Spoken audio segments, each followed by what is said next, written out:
భాగంలో నుండి వాక్యాన్ని ధ్యానించుకుందాం. యోహాను రాసిన మొదటి పత్రిక, యోహాను రాసిన మొదటి పత్రిక 5వ అధ్యాయము 4వ వచనము. దేవుని మూలముగా పుట్టిన వారందరూ లోకమును జయించుదురు, లోకమును జయించిన విజయము మన విశ్వాసమే. దేవునికి మహిమ కలుగును గాక. హల్లెలూయా, హల్లెలూయా. లోకమును జయించిన విజయము మన విశ్వాసమే. అమృత మాటల్లో అన్నాడు, ఎవరయ్యా లోకాన్ని జయించిన వారు అని చెప్తూ, ఎవరైతే దేవుని యందు పుట్టి ఉన్న వారందరూ లోకమును జయించిన వారు. అంటే యేసు క్రీస్తులో తిరిగి జన్మించిన వాడు ఎవడో వాడు లోకాన్ని జయిస్తాడు. ఆ లోకాన్ని జయించిన విజయము దేని వలన కలిగిందయ్యా అంటే విశ్వాసము వలన కలిగినది. విశ్వాసము యొక్క నిర్వచనం మనందరికీ తెలుసు. విశ్వాసము అనగా నిరీక్షించు వాటి యొక్క నిజ స్వరూపమును అదృశ్యమైనవి ఉన్నవరుటకు రుజువై ఉన్నది. అంత మాత్రమే కాదు, ఈ విశ్వాసం ఎలా కలిగిందో చెప్పాడు. వినుట వలన విశ్వాసము కలుగును. ఒక వ్యక్తి తన జీవితంలో ఏ కార్యాన్నైనా పొందుకోవాలి అంటే వారికి ఏం అవసరమయ్యా అంటే విశ్వాసము అవసరం. విశ్వాసము లేకుండా దేవునికి ఇష్టలై ఉండుట అసాధ్యం. విశ్వాసము లేకపోతే నీ కొరకు ప్రాణము పెట్టిన దేవునికి నీవు ఇష్టునిగా ఉండనేరవు. అయితే ఆ విశ్వాసములో కొన్ని పరిమితులు లేదా రకములను ప్రభువు వర్ణించిన వారు ఉన్నారు. పరిశుద్ధాత్ముడు విపులంగా వాటిని తెలియచేసిన వారిగా ఉంటున్నాడు. యేసుక్రీస్తు తన శిష్యులను చూసి పలుమార్లు వాడిన పదం ఏమిటయ్యా అంటే అల్ప విశ్వాసులారా, అల్ప విశ్వాసులారా. ఎవరయ్యా వీరు అల్ప విశ్వాసులు అనబడి పిలువబడిన వారు అంటే ఆ తదుపరి దినాలలో అపోస్తులుగా పిలువబడిన వారు, యేసుతో పయనించిన వారు, యేసు చేసిన అద్భుతాలను కండ్లారా చూసిన వారు, ఆయన విరువగా విస్తారముగా పంచబడిన రొట్టెలను భుజించిన వారు చూచారు, దానిని ఆస్వాదించారు. కానీ వీరిలో ఏమున్నదయ్యా అంటే విశ్వాసము అల్పముగా ఉన్నది, అల్పముగా ఉన్నది. అయితే లేఖన భాగములో పరిశుద్ధాత్మ దేవుడు ఎట్టి విశ్వాసం ఒక క్రైస్తవుడు కలిగి ఉంటే కార్యాలను చూడగలడో చాలా స్పష్టంగా రాయబడి ఉంటున్నది. దేవునికి ఇష్టడై ఉంటే విశ్వాసం ఉంటది.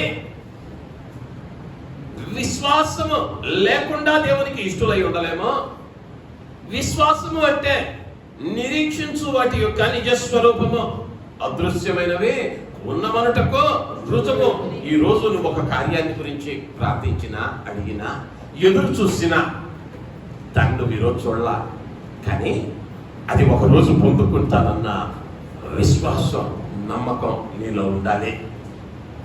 ఎప్పుడైతే ఆ నమ్మకం ఉన్నదో నీ జీవితంలో కొన్ని కార్యాలను నువ్వు చూడగలవు, ఆస్వాదించగలవు. ఎలా ఉంటాయ్యా ఆ విశ్వాసాలు అని కనుక మనం గమనిస్తే యాకోబు పత్రికలోనికి వెళదాం.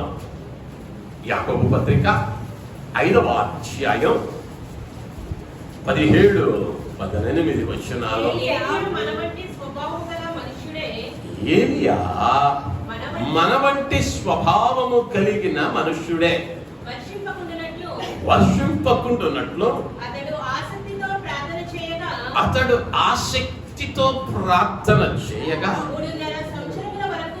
3.5 సంవత్సరముల వరకు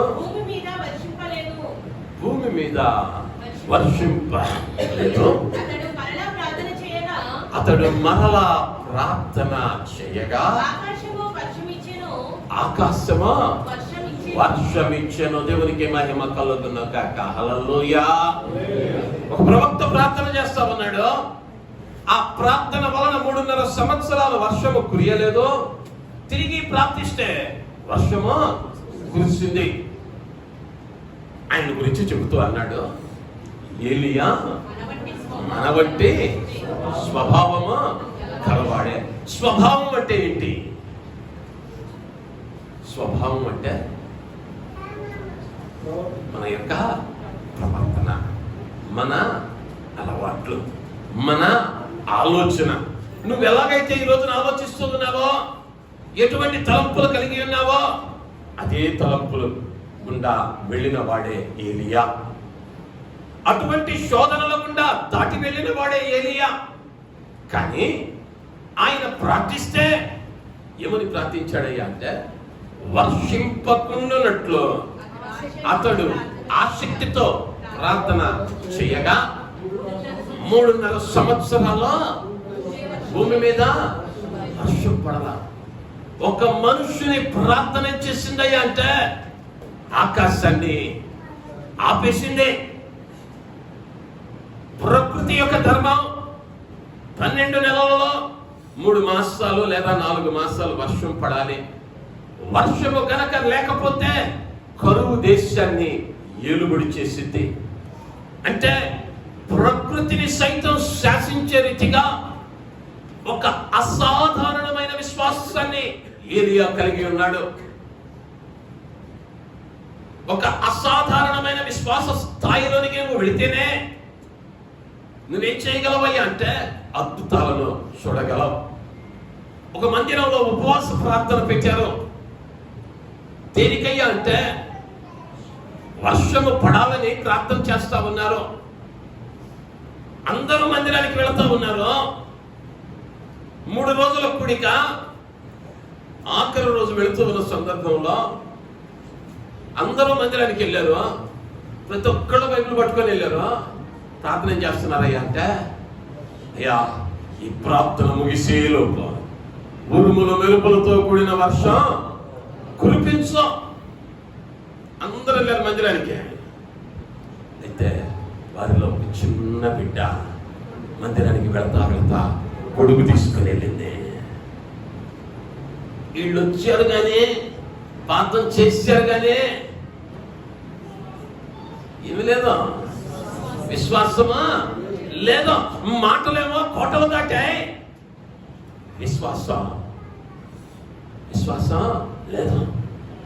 అనేక పర్యాయాల్లో ఆ అసాధారణమైన విశ్వాసంలోనికి మనము వెళ్ళకపోవటానికి కారణం ఏమిటయ్యా అంటే నమ్మలేకపోతా ఉన్నాం.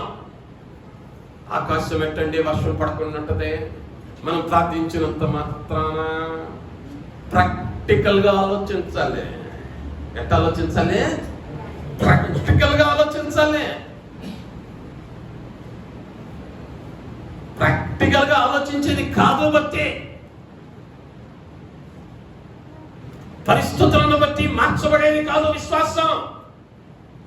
విశ్వాసము అనబడినది నిరీక్షించే వాటి యొక్క నిజస్వరూపం. నువ్వేదైతే అడిగావో అది జరిగిద్దని నువ్వు నమ్మాలి.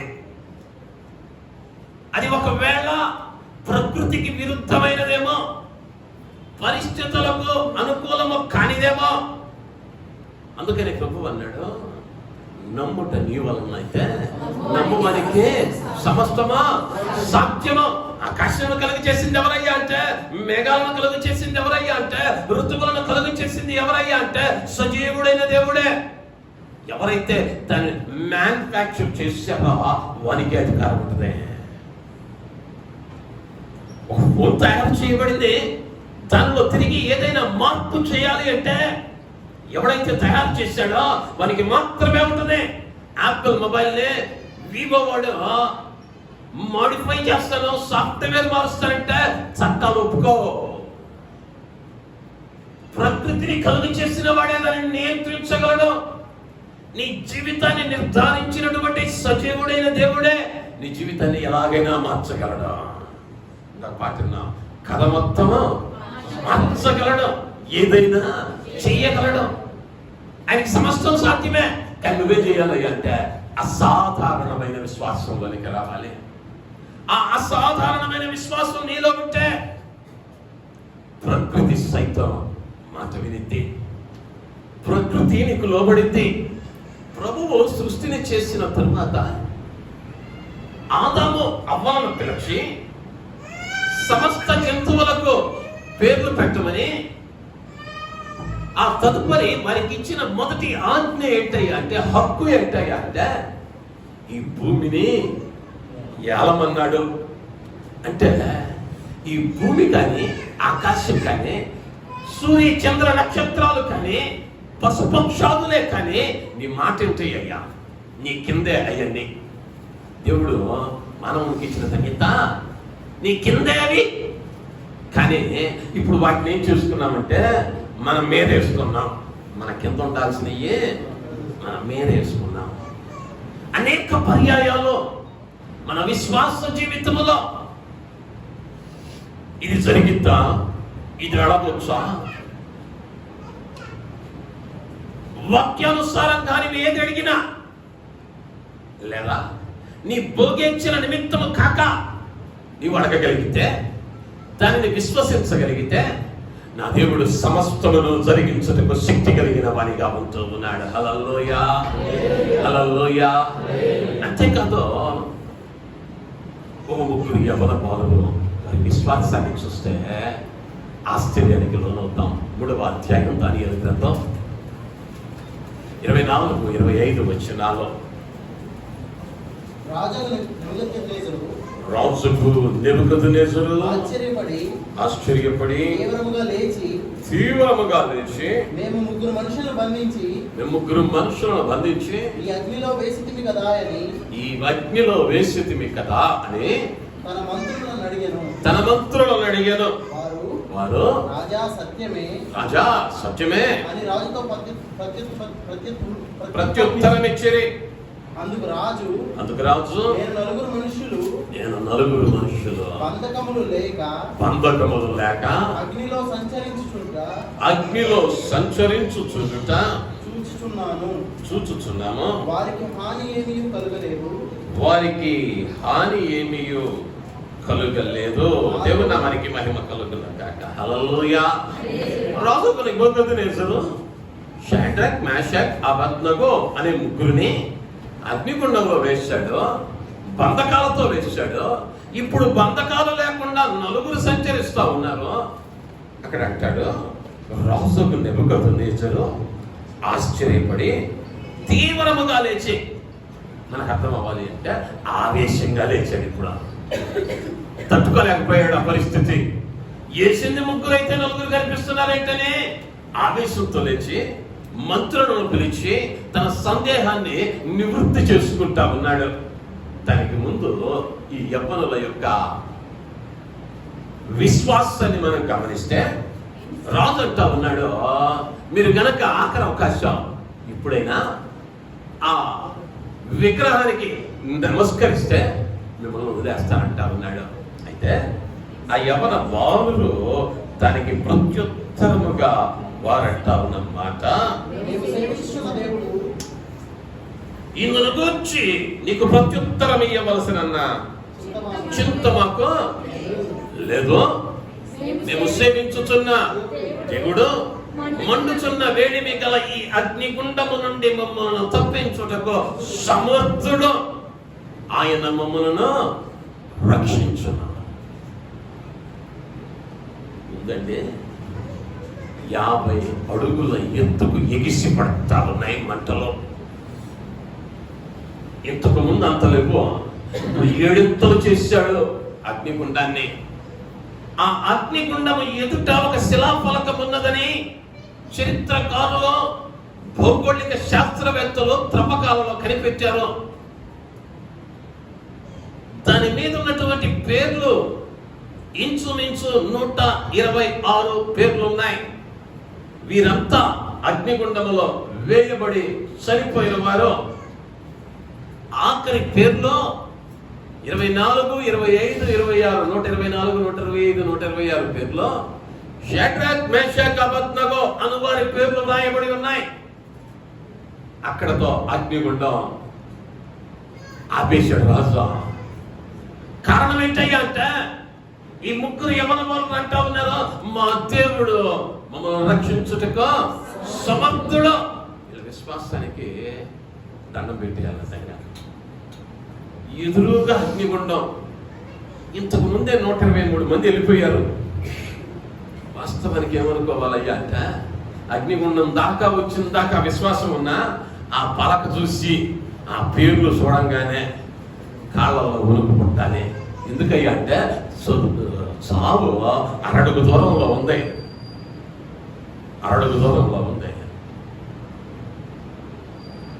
సాధారణంగా ఈనాటైతే పౌరములే వివేకంగా ప్రవర్తించమని జ్ఞాని అయిన సొలొమోను గారు చెప్పారని. ఎట్లుండాలి? పౌరములే వివేకం కలిగి ఉండాలి. అగ్నిగుండం నుంచి తప్పించుకోవాలంటే ఒక్కసారి కళ్ళు మూసుకొని యేసయ్యా దండం పెడతా. దేనికి?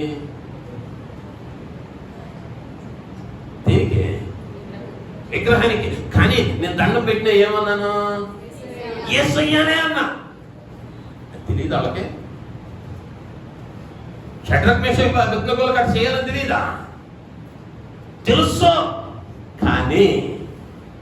కానీ సావటానికైనా సిద్ధంగానే.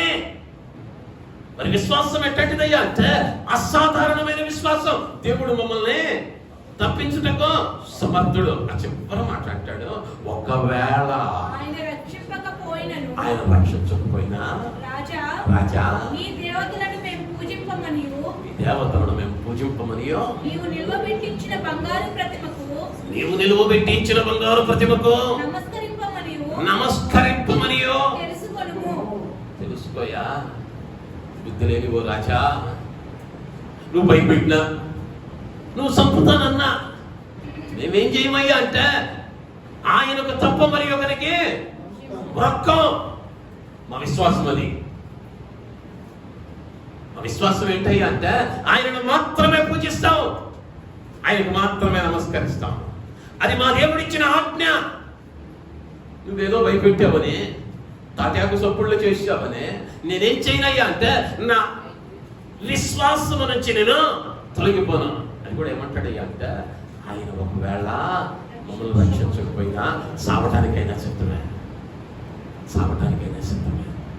అనేక పర్యాయాలు భక్తి ఎలా ఉంటుందయ్యా అంటే ఇస్తే దేవుడు ప్రార్థనకి ఎప్పుడు వస్తామయ్యా అంటే అన్నీ ఉంటే నువ్వు వచ్చేది ఏంది? ఎవడైనా వస్తాడా?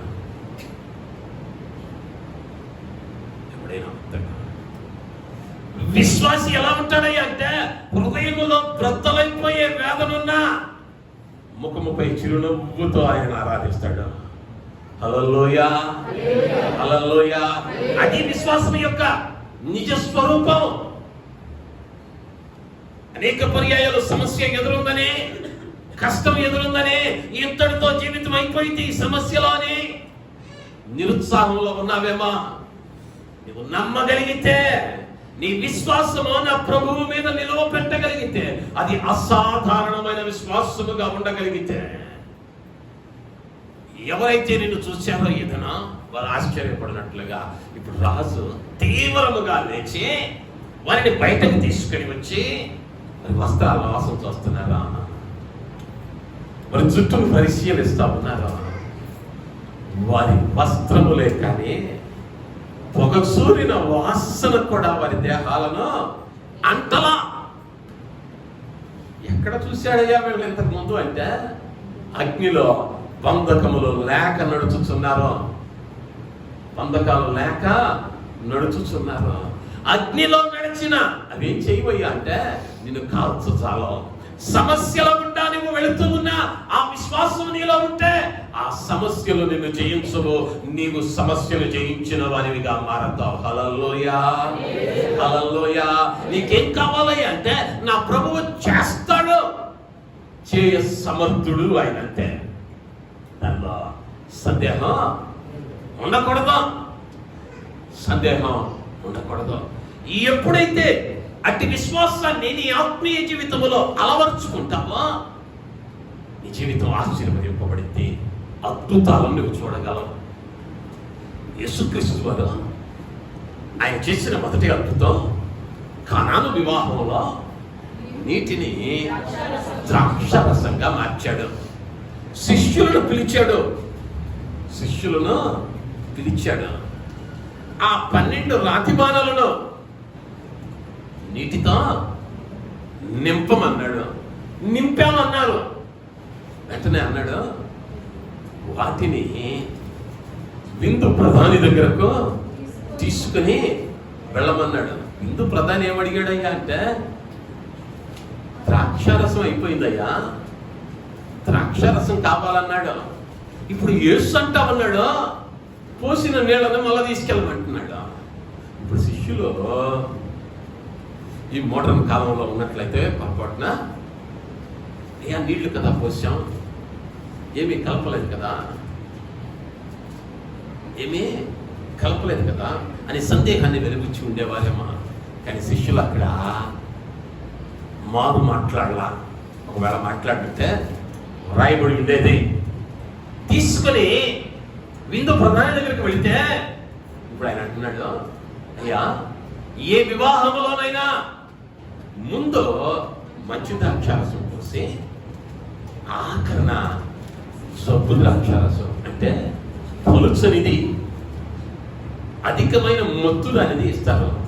కానీ ఇక్కడ ఏం జరిగిందయ్యా అంటే మునుపటి ద్రాక్షారసం కంటే ఈ ద్రాక్షారసం మధురంగా ఉంది. హల్లెలూయా, హల్లెలూయా. శిష్యులు ఏం చేస్తారయ్యా అంటే ప్రభువు చెప్పిన దానిని విశ్వసించారంటే ఈ నీళ్లు కదా, ఇప్పుడే కదా పోసాం, అప్పుడే ఎట్టవుతాయి, వీటికి తావులేను. నీ జీవితంలో నువ్వు అడిగావా, ఆయనను వేడుకున్నావా, దానిని నువ్వు విశ్వసించాలి. అది అసాధారణమైన కార్యమైన.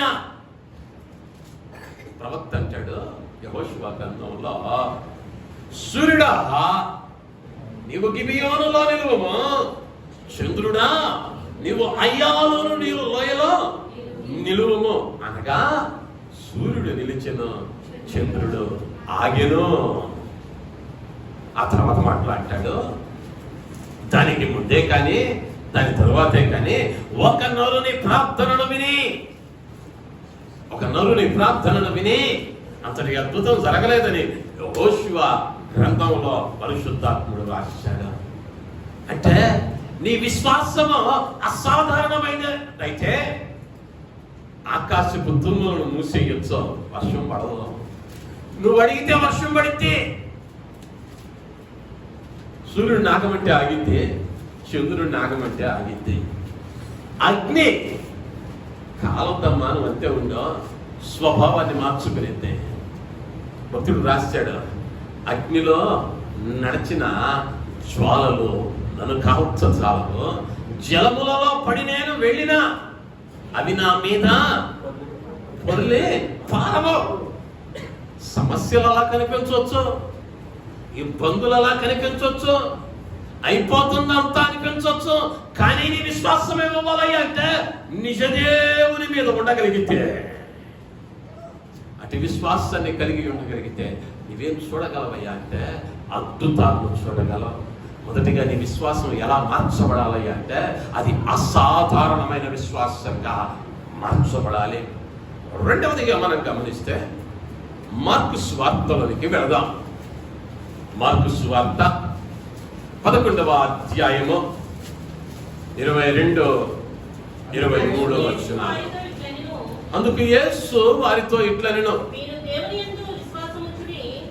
మీరు దేవుని యందు విశ్వాసముంచుడి, ఎవడైనను ఈ కొండను చూచి ఎత్తబడి సముద్రములో పడవేయబడునని చెప్పి తన మనస్సులో సందేహింపక తాను చెప్పినది జరుగునని నమ్మిన ఎడల వాడు చెప్పినది జరుగునని మీతో నిశ్చయముగా చెప్పుచున్నాను. దేవుని నామానికి మహిమ కలుగును గాక. హల్లెలూయా, హల్లెలూయా. మీరు దేవుని యందు విశ్వాసం ఉంచండి. మీరు ఆయన యందు విశ్వాసం ఉంచితే ఈ కొండను చూచి సముద్రంలో పడమంటే పడింది. విశ్వాసం ఏం చేసిందయ్యా అంటే కొండలను సైతం పెకలించగలిగిన విశ్వాసం. యేసుక్రీస్తు చెప్పిన మాట. ఈ విశ్వాసం ఎంతటి శక్తి కలిగిందయ్యా అంటే కొండలను పెకలించగలదు. కొండలో సాధారణంగా ఎక్కడైనా వార్తల్లో విని ఉంటాం, కొండలను పగలగొట్టడం విని ఉంటాం, కొండల్ని ఆక్యుపై చేయటం విని ఉంటాం. కానీ కొండ విజయవాడ నుంచి చెన్నై వచ్చిందనా, చెన్నై నుంచి ఢిల్లీ వెళ్ళిందనా ఏనాడన్నా విన్నామా? అదేంటయ్యా అంటే అసాధారణమైన కార్యం, సాధ్యం కాదు. ప్రపంచమంతా ఏకమైన ఎవరెస్ట్ శిఖరాన్ని తీసుకొచ్చి మెరీనా బీచ్ లో పెడతామంటే కుదరదు. కానీ ఐక్యరాజ్య సమితికి లేని అధికారాన్ని ఆయన యందు విశ్వాసం ఉంచిన నీకు ఇచ్చాడు దేవుడు. ప్రపంచాన్ని శాసించే ఐక్యరాజ్య సమితికి లేదు అంత శక్తి, కానీ నీ విశ్వాసానికి ఉందంటూ ఉన్నాడు దేవుడు. దేవునికి మహిమ కలుగును గాక. హల్లెలూయా, హల్లెలూయా. అయితే ఆయన యందు విశ్వాసం ఉంచిన నువ్వేం చేయాలి అంటే సందేహింపక. అక్కడ చక్కగా రాస్తాడు ఆ మాట. మనం చదివితే తన మనస్సులో సందేహింపక తాను చెప్పినది జరుగునని నమ్మిన ఎడల వాడు చెప్పినది జరుగునని మీతో నిశ్చయముగా చెప్పుచున్నాను. సందేహం అన్నది మాటలో రాలా. సందేహము మాటలో రాలా, మనస్సులో వచ్చింది. ఎప్పుడైతే మనస్సులో సందేహం వచ్చిందో ఆ సందేహము ఏమైపోయిందయ్యా అంటే వాడు పొందవలసిన ఆశీర్వాదాన్ని, వాడు పొందవలసినటువంటి దీవెనను పాడు చేసింది. అనేక పర్యాయాలు సందేహాన్ని బయటకు వ్యక్తీకరించాం, కానీ హృదయంలో ఏ మూలన ఉంటది.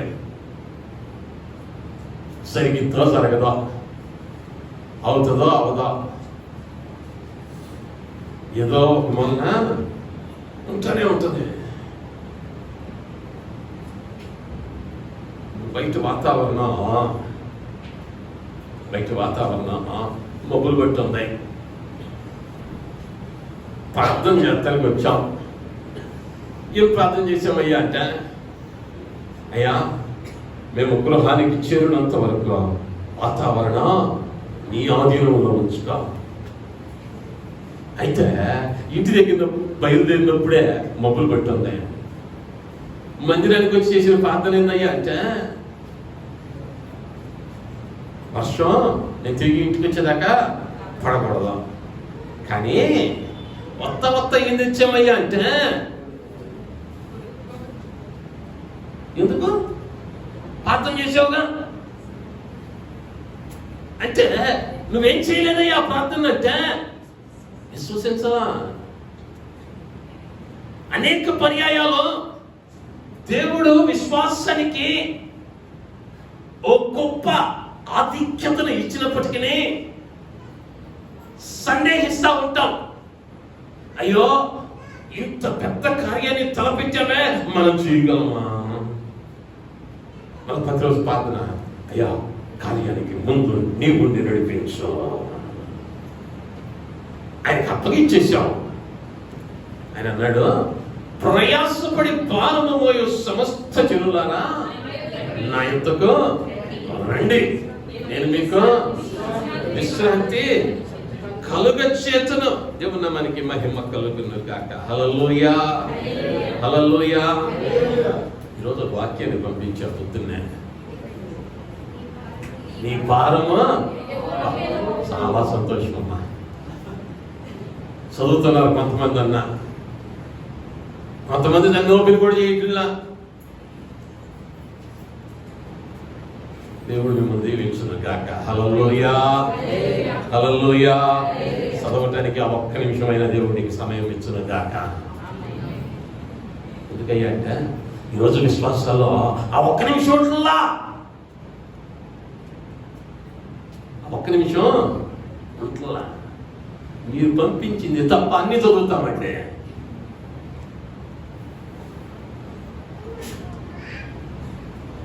నీ విశ్వాసంలో ఎలా ఉండాలి అంటే నీ భారము యెహోవా మీద మోపము, ఆయన నిన్ను ఆదుకును. ఆయనకు అప్పగించేసిన తరువాత, ఆయన అభయం ఇచ్చిన తరువాత ఇక నువ్వేం చెయ్యకూడదు అంటే సందేహించకూడదు.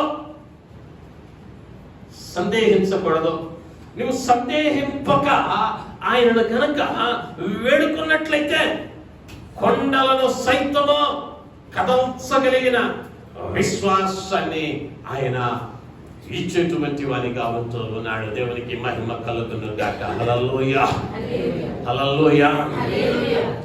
లూకా సువార్తలోకి వెళితే 8వ అధ్యాయము 22వ వచనం నుండి చదువుదాం. ఆయన తన శిష్యులతో కూడా ఒక దోణి ఎక్కి సరస్సు అద్దరికి పోదామని వారితో చెప్పగా వారు ఆ దోణిని త్రోసి బయలుదేరి వారు వెళ్ళుచుండగా ఆయన నిద్రించెను.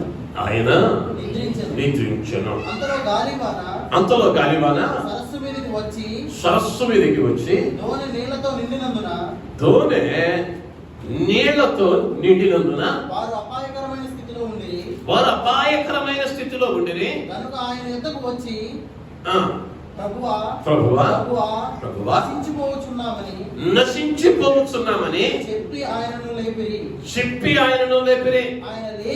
ఆయన లేచి గాలిని నీటి పొంగును గద్దింపగానే అవి అణిగి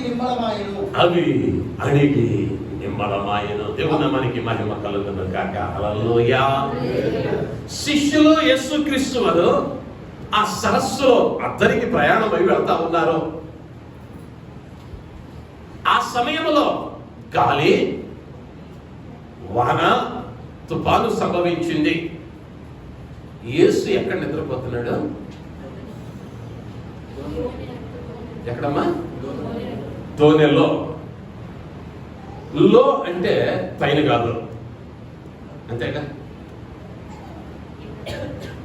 పడవ లోపల ఉన్నాడు. ఒక భాగంలో రాస్తాడు పడవ అమరమున అని అంటాడు, అంటే దిగువ భాగాన. ఆ తర్వాత అన్నారు శిష్యులు, పడవ ఏమైందయ్యా అంటే నీళ్లతో నింపబడింది. మరి ఈయన ఎక్కడ నిద్రపోతున్నాడు?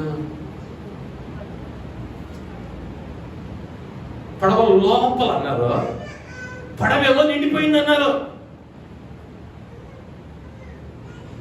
మరి నీళ్ళలో నిద్రపోతున్నాడు ఆయన. నీరు తగిలితే లేచి ఉండేవాడుగా, అవునంటారా కాదంటారా? లేచి ఉండేవాడు.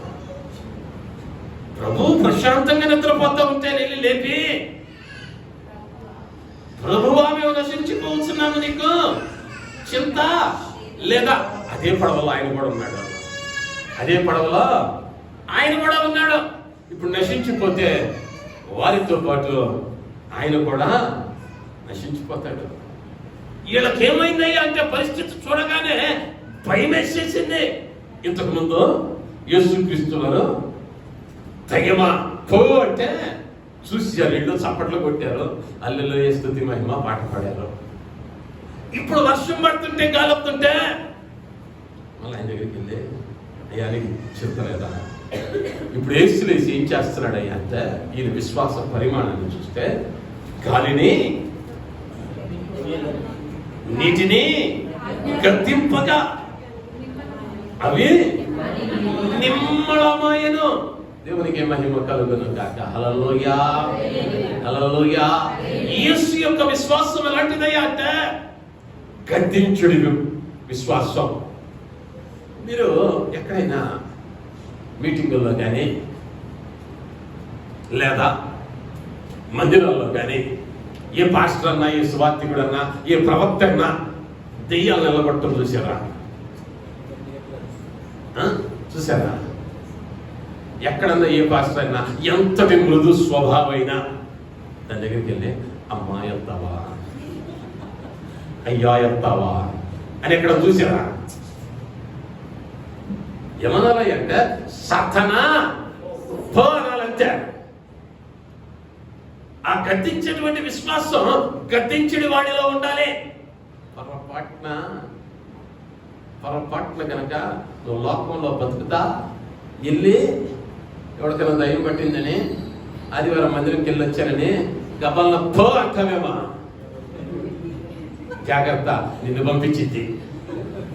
ఎందుకయ్యా అంటే యేసుక్రీస్తు శిష్యులు కొందరిని చూశాను అండి, నాకు పౌలు తెలుసా, నాకు పేతురు తెలుసా. నువ్వెవడవే, నువ్వు కూడా ఎక్కడి నుంచి వచ్చావయ్యా అంటే మన ఇద్దరం ఒకే బడి.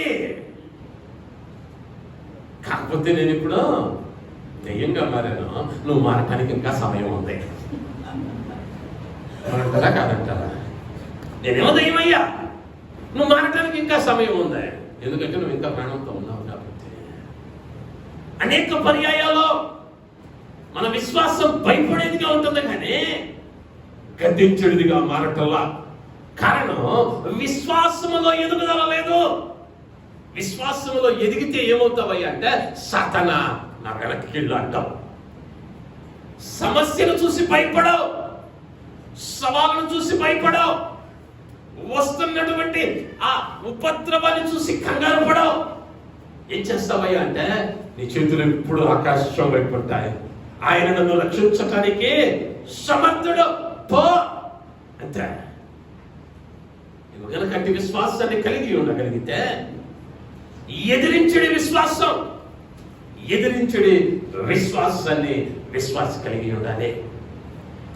ఎప్పుడైతే ఎదిరించడి విశ్వాసం నీలో ఉంటుందో ఏ కార్యం కూడా నిన్ను జయించదు.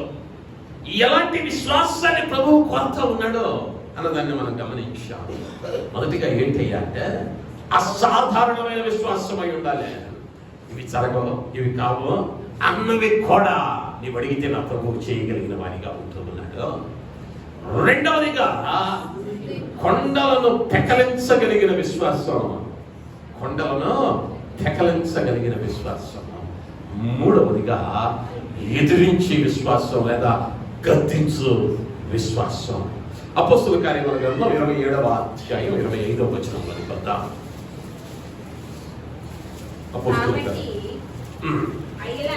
అయ్యలారా ధైర్యము తెచ్చుకొనుడి, నాతో దూత చెప్పిన ప్రకారము జరుగునని నేను దేవుని నమ్ముచున్నాను.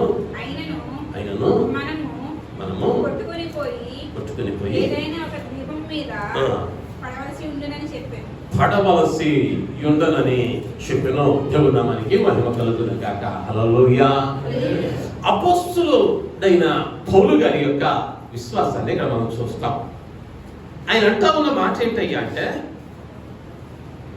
అయ్యలారా ధైర్యము తెచ్చుకొనుడి, నాతో దూత చెప్పిన ప్రకారము జరుగునని నేను దేవునిని నమ్ముచున్నాను. ఎప్పుడు నమ్ముతున్నాడే కార్యం అంటే ముందున్న వచనాలను చదువుతాం. 14 రోజులు మేము సూర్యుడినైనను చంద్రుడినైనను చూడాల, కారు చీకటి కమ్మేసింది, పెను తుఫాను పడవను చుట్టుముట్టింది, నీరు పడవలో ప్రవేశిస్తా ఉంది, విలువైన వస్తువులు ఆహారం అంతా మేమేం చేసామయ్యా అంటే సముద్రములో ప్రారంభించాం, బ్రతుకుతామన్న ఆశ మాలో బొత్తిగా లేదంటాడు. అంతకుముందు ఏందయ్యా పరిస్థితి అంటే బ్రతుకుతామన్న ఆశ లేదు. బ్రతుకుతామన్న ఆశ లేని సమయంలో దేవుడు మాట్లాడితే తన దూతను పంపితే, ఇప్పుడు అంటా ఉన్నాడు ఆయన మనలను దూత చెప్పిన ప్రకారం జరుగులని నేను దేవునిని నమ్ముచున్నాను. మనం ఏదో ఒక ఒడ్డుకి వెళ్తాం. 14 రోజుల నుంచి ఈ ఒడ్డు గడిపిలా తింటానికి ఉన్న ఈ సముద్రం పాలైంది. బ్రతుకుతామని ఆశ బుద్ధిగా లేదు మాకు. అలాంటి సమయంలో కూడా లేదా సమస్యల మధ్యలో నుండి వెళుతూ ఉన్నా కూడా సహించే విశ్వాసం కావాలి. చుట్టూ సముద్రం కారు మబ్బులు కమ్మేస్తుంది, పడవ ఎటు వెళ్తుందో తెలియట్లా.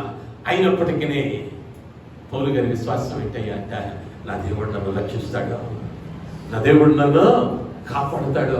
ఈ సమస్యలో నేను సహించగలిగితే, ఈ కష్టాన్ని, ఈ పరీక్షను నేను సహించటం నేర్చుకోవాలి. ఈనాడు క్రైస్తవ సమాజంలో సహించలేకపోతా ఉన్నాం. చిన్న శోధన వస్తే, చిన్న కార్యం వస్తే, చిన్న వేదన కలిగితే సహనాన్ని విడిచిపెట్టేస్తా ఉన్నాం. ఆ శ్రమలో సహనాన్ని చూపలేకపోతా ఉన్నాం, విశ్వాసంలో నిరీక్షించలేకపోతా ఉన్నాం. ఎప్పుడైతే పౌలు గారు అటు నిరీక్షణను కలిగి ఉన్నాడో జరిగింది ఏంటయ్యా అంటే 28వ వచనంలో, మేము తప్పించుకున్న తరువాత ఆ ద్వీపము మిళితే అని తెలుసుకుంటేమి అనాగరికులు ఆ ద్వీపవాసులు మాకు చేసిన ఉపచారము అంతింత కాదు. వాళ్ళు ఎవరయ్యా అంటే అక్కడ రాశాడు 2వ వచనంలో ఎవరాళ్ళు? అనాగరికులు. అనాగరికులు అంటే నాగరికులు తెలియని వారు, అంటే మర్యాద ఎలా చేయాలో తెలియని వాళ్ళు.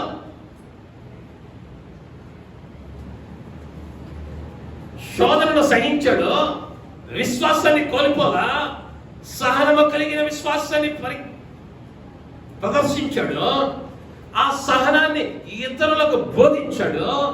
ఇప్పుడు ఏమైందయ్యా అంటే అనాగరికులు సైతం వారు చేసిన ఉపచారము అంతింత కాదు. ఒకవేళ ఒక గ్లాసు నీళ్ళు ఇస్తేనా, 2 రొట్టె ముక్కలు పెట్టుంటేనా ఆ 2 మాటలు రాసేవాళ్ళు. అది వర్ణించడానికి లేదు వారి ఉపచారం. అంతటి కార్యాన్ని చూడగలిగాడు అంటే ఆ శోధన మధ్యలో సహనమనబడిన విశ్వాసాన్ని కనబరచగలిగిన వానిగా పౌలు గారు ఉన్నాడు. చివరిగా యాకోబు పత్రికలోనికి వెళదాం. 2వ అధ్యాయం 17వ వచనం. అలాగే విశ్వాసము క్రియలు లేనిదైతే అది ఒంటిగా ఉండి మృతమైనదగును. దేవుని నామానికి మహిమ కలుగును గాక. హల్లెలూయా, హల్లెలూయా. విశ్వాసమే ఇది కూడా. ఏ విశ్వాసమయ్యా అంటే క్రియలు లేని విశ్వాసము. వీడు విశ్వాసే, కానీ వీళ్ళలో ఏమి లేవయ్యా అంటే విశ్వాస క్రియలు లేవు. ఈ విశ్వాసాన్ని ప్రభు ఏమన్నాడయ్యా అంటే చనిపోయిన దానితో పోల్చాడు. మృతతుల్యమైనది. చనిపోయిన దాన్ని అది పురుగైనా మనిషి అయినా ఎప్పుడు ఇంట్లో పెట్టుకోడు. వాడు కోట్లు కూడా పెట్టినోడైనా, దేశాన్ని సంపాదించినోడైనా, మహా అయితే ఆ అత్తలో ఆ పర్ఫ్యూమ్లో కొట్టి 1 రోజు ఉంచుకుంటారు, 2వ రోజు తీసుకెళ్ళి ఊరు బయటేస్తారు. దానివల్ల ప్రయోజనం లేదు. ఇప్పుడు నీ విశ్వాసం కూడా క్రియలు లేనిదైతే ప్రార్థనలోనేమా, అయ్యా నువ్వు తప్పక చేస్తావని నీ వైపే చూస్తున్నానయ్యా అని 7 గంటలకి ప్రార్థన చేసుకుని 7:30 అవ్వగానే ఆరిపోదు ఈ దీపము. ఏదో పాట, ఏం పాట? ఆరిపోదు ఈ దీపము. అప్ప ఆడపిల్లల కన్నా మగవాళ్ళు బాగా పాల్గొతుంది. సహజంగా మగవాళ్ళే చూస్తారు. కార్తీక దీపము, ఆరిపోదు ఈ దీపము. కార్తీక దీపము టైటిల్ సాంగ్. 7 గంటలకు వెళ్ళి హరిపాలు ఇదే పని చూస్తూ ఉంటాను. ఇప్పుడు దాకా ప్రార్థన చేసింది ఏంటయ్యా అంటే నా జీవితాన్ని మార్చు మార్చు మార్చు. మరి క్రియలో లేవా? అంత మన ఇష్టం, అంత మన ఇష్టం. ఆ 10 నిమిషాలు మాత్రమే ఎక్కడ లేని అసాధారణమైన విశ్వాసం, ఉద్యమం ఉరకలేస్తుంది. కానీ విశ్వాస ఫలాలు నువ్వు ఫలించాలి అంటే క్రియ ఉండాలి. ముందు ఒకటి ప్రార్థిస్తున్నావంటే ప్రయత్నం చేయాలి. బిడ్డ కొరకు ప్రార్థిస్తున్నావు, అయ్యా వీడికి జ్ఞానం ఇవ్వయ్యా, మంచి ర్యాంక్ వచ్చేటట్టు చెయ్యయ్యా అని ప్రార్థిస్తున్నావు. వాడు ఏ రోజు పుస్తకం పట్టుకోలేదనుకో, నువ్వేం చెయ్యాలి? ప్రార్థించినోడివే ఇప్పుడు చెప్పాలి, అరే నువ్వు కూడా ప్రార్థన చేసుకుని చదవరా అని చెప్పాలి. ప్రార్థన చేసుకున్నానులే చదవనట్టే అడు పేపర్ మీద చక్కని వర్ణన గీస్తాడు. పేపర్లో నెంబరు కనిపించదు. ఎందుకయ్యా అంటే తగిన క్రియ లేదు ఇక్కడ. నువ్వు అనుకోవచ్చు నాదియో విశ్వాసమని, మంచిదే, కానీ ఆ జీవగ్రంథంలో నీ పేరు ఉండదేమో. ఎందుకయ్యా అంటే క్రియలో లేవో. మనకి ఇంకా అర్థం అవ్వాలి అంటే ప్రేమ పెళ్లిళ్ళు చేసుకున్నాడు ఎవరైనా ఉన్నారా?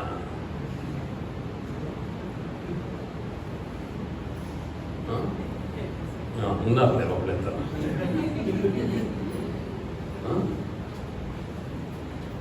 సహజంగా అబ్బాయి ఒక అమ్మాయిని ఇష్టపడ్డాడు అనుకుందాం, లేక అమ్మాయి ఒక అబ్బాయిని ఇష్టపడింది అనుకుందాం. ఈ అబ్బాయి ఏం చేస్తాడయ్యా ముందుగా అంటే అమ్మాయి యొక్క అభిరుచులు తెలుసుకుంటాడు, లేదా అమ్మాయి అబ్బాయి యొక్క అభిరుచులు తెలుసుకుంటుంది. వానికి ఇష్టం లేని పని లేదా ఆమెకి ఇష్టం లేని పని వీడేం చేయడయ్యా అంటే ఏం చేయడా? చేయడం. ఎందుకయ్యా అంటే ఎందుకు ఆమె ఇష్టం కాబట్టి. ఇప్పుడు ఈ క్రియలు ఎలా మారినాయ్యా అంటే ఆమెకి ఇష్టం ఉన్న క్రియలు, ఈ ప్రవర్తన ఆమెకి ఇష్టంగా ఉండేటట్లు తన ప్రవర్తనను మార్చుకున్నాడు. ఇప్పుడు వీనిలో ఈ క్రియ జరగలేదు అనుకో, మార్చుకోవటం క్రియ జరగలేదు అనుకో, ఏమైందయ్యా అంటే పెళ్ళయి ఉండదు. వీళ్ళిద్దరికీ పెళ్ళయి ఉండదు. ఎందుకంటే వీరిరువురి అభిరుచులు వ్యత్యాసంగా ఉన్నాయి కాబట్టి ఒకటే ఉండే అవకాశం కష్టం. అదే రీతిగా నీ విశ్వాసంలో దేవునికి ఇష్టనిగా ఉండాలి అంటే ఆయనకు తగినట్లుగా నీ క్రియలు మారాలి. ఆయన కోరుకుంటున్న క్రియ నీలో ఉండాలి. ఆయన ఏమన్నాడయ్యా అంటే సింపుల్గా 2-3 మాటల్లో మనం చూస్తే, దివారాత్రులు ఆయన ధర్మశాస్త్రం నందు ఆనందించేవాడు తనుడు అన్నాడు. ఆయనకేమి ఇష్టమయ్యా అంటే నిత్యము వాక్యము చదవటం ఆయనకి ఇష్టం. ఆయనకి ఇష్టడుగానా?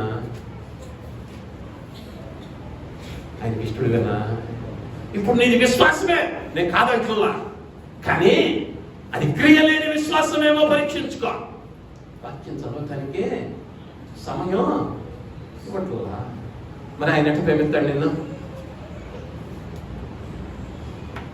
ఆయన ప్రేమించడానికి అవకాశం లేదు, ప్రార్థన చేయటానికి సమయం లేదు. ఎప్పుడు నీవు నాతో మాట్లాడతావా అని నేను ఎదురు చూస్తా ఉన్నానన్నాడు పరమగీతములలో. తన ప్రియుడు ఎక్కడున్నాడు అని సులమతి ప్రియురాలు సందు వీధులలో సొంత వీధులలో సంచరిస్తూ వెతుకుతూ ఉన్నది. ఎందుకయ్యా అంటే ప్రియుడైన యేసయ్యను చూడాలని, తన ప్రియుడైన దేవుణ్ణి కలుసుకోవాలని.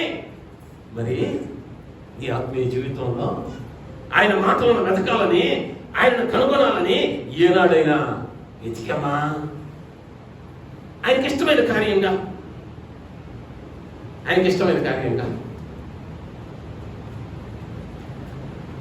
విశ్రాంతి దినాన్ని పరిశుద్ధ దినంగా ఆచరించమన్నాడు.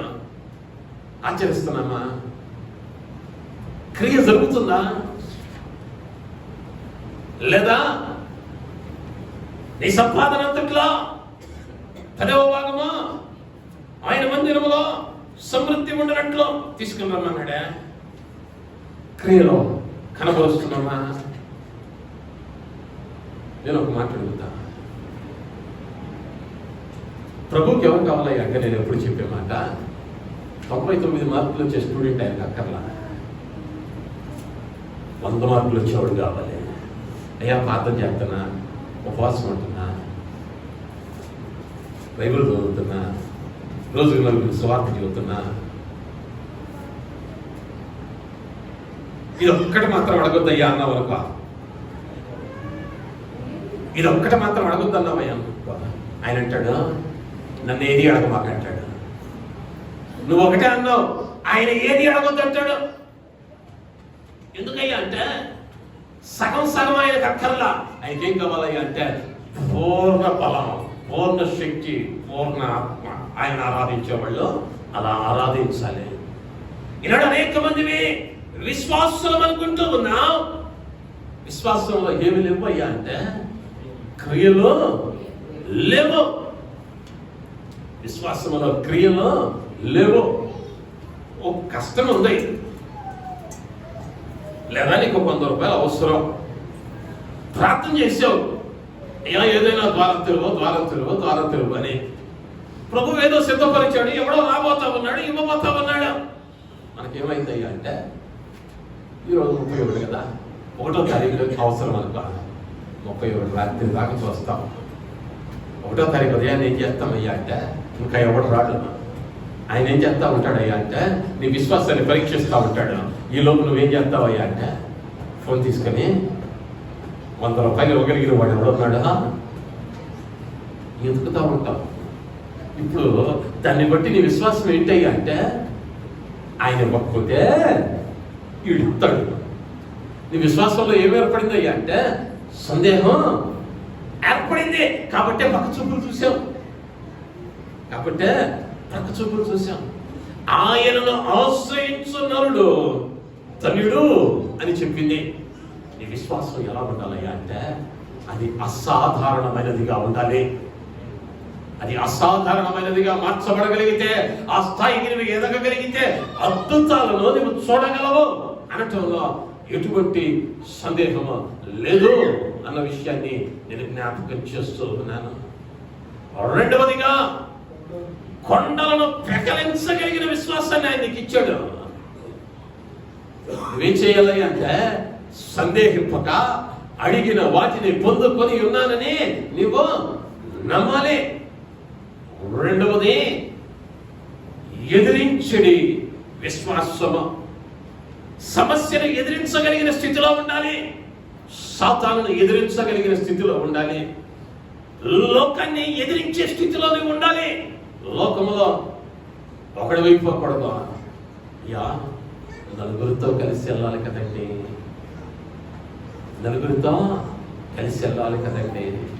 రేపు ఆ నలుగురే ఎత్తుకెళ్తారు.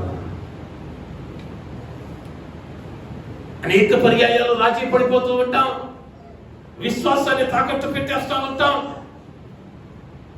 ఈ విశ్వాసము అది సమస్యలలో సహించేదిగా మారాలి, సమస్యలను సహించేదిగా మారాలి. అప్పుడే గొప్ప ఆతిథ్యాన్ని చూడగలం.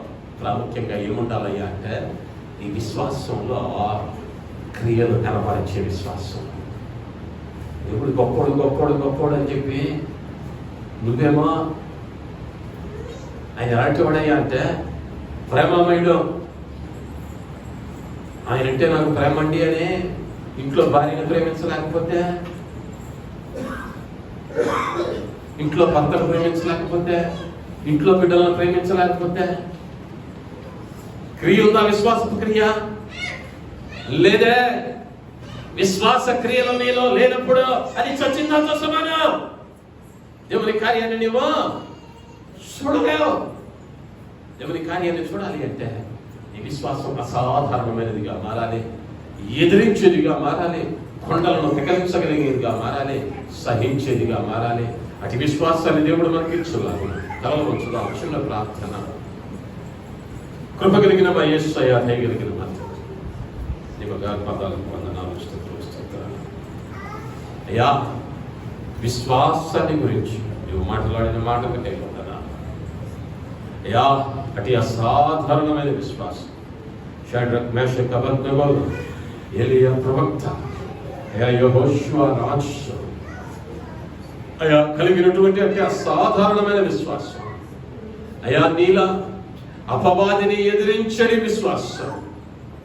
అయ్యా నీ విశ్వాసులకు నేర్పిన అయ్యా కొండలను పెకలించు విశ్వాసం. అయ్యా శోధనలో సహించడి విశ్వాసం పౌలు వలె మాకును నేర్పించండి, మాకును నేర్పించండి. మా విశ్వాసము క్రియలు కలిగినదిగా, నీకు ఇష్టమైనదిగా ఉండటానికి సహాయం చేయండి. నీ కృప చేత కృపరించండి. యేసు నామములో అడుగుతున్నాను తండ్రి, ఆమేన్, ఆమేన్. దేవుని మనకి మహిమ కలుగును గాక.